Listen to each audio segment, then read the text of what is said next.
Au programme aujourd'hui, vous saurez tout sur les amours de nos deux pandas. Nicolas viendra observer le comportement du groupe de Mago. Et enfin, les grands moyens seront déployés pour soigner Tamarila.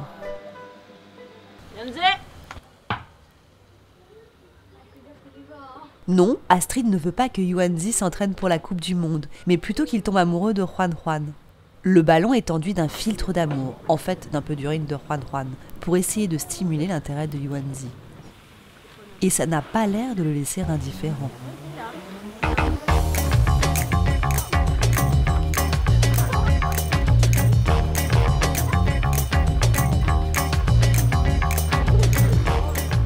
Quelques heures avant, Astrid a dû prélever de l'urine de Juan Juan en entraînement médical.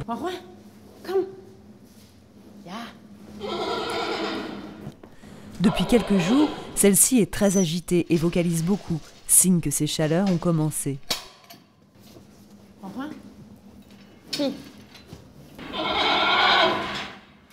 On a effectivement 3 prélèvements urinaires par semaine pour essayer de faire des dosages d'hormones. On a associé la commande PI, qui est pipi en anglais, qu'on a récompensé. Du coup, on est arrivé à maintenant lui montrer l'urinoir, lui demander PI, et elle commence à faire un peu à uriner à ce moment-là.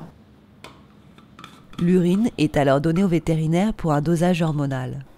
Le comportement de la journée hier. Elle était perchée dans son arbre.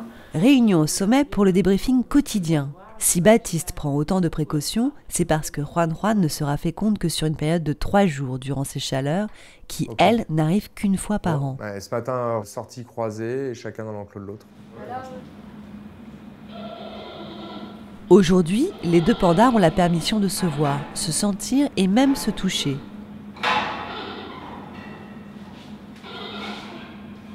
L'objectif est de les stimuler au maximum, mais la difficulté est de trouver le bon équilibre, parce que trop de contact pourrait émousser l'intérêt qu'ils ont l'un pour l'autre.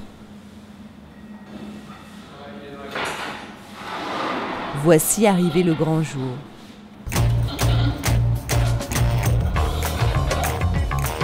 Pourtant, c'est Juan Juan, la femelle, qui est au-dessus. Yuanzi est un peu dépassé par les événements.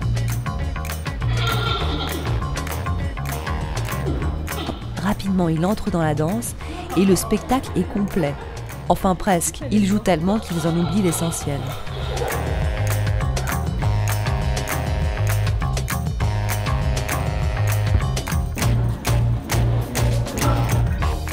Nous en sommes à la 4e mise en contact.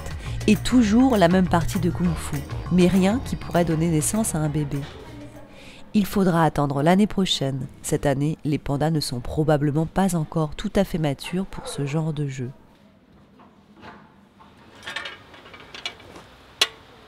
Salut crapule.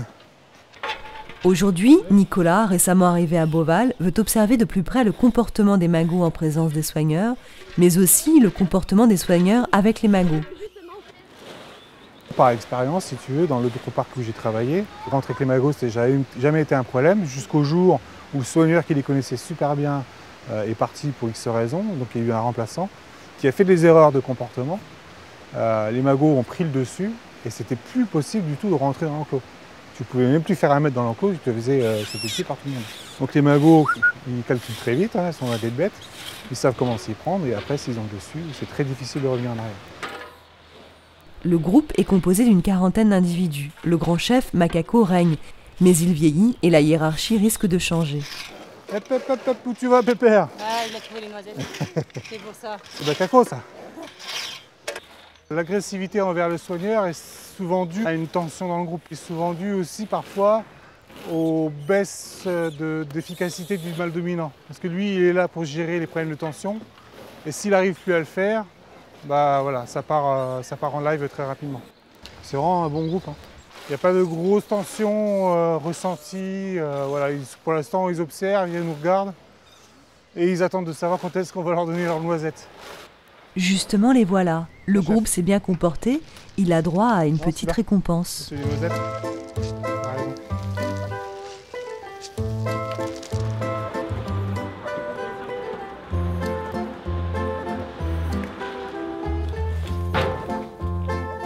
Tamarila est anesthésiée. Elle a perdu beaucoup de poids ces derniers mois. Baptiste et Alix la préparent pour une intervention importante. Elle a déjà subi des examens radiologiques et échographiques, un bilan sanguin et a même été transportée à l'INRA de Tours pour un scanner et un IRM. Ok, bon. Pour l'occasion, une société extérieure prête à Beauval du matériel radiographique très performant. Mais l'intervention du jour sera une endoscopie. C'est une grosse intervention pour l'animal parce que, c'est une anesthésie longue, parce qu'on a beaucoup d'examens à faire, donc en fait elle va dormir assez longtemps, il faut s'assurer qu'elle est stable pendant tout ce temps-là. Et puis aussi parce qu'on fait des examens un peu particuliers, puisqu'on fait une endoscopie, on va voir l'œsophage, l'estomac, et après on va aller voir le rectum, le côlon.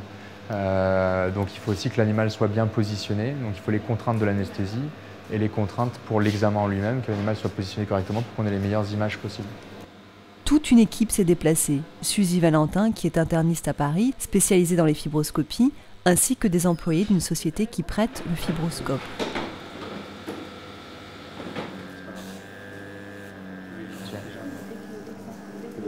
On voit bien là, les belles images là.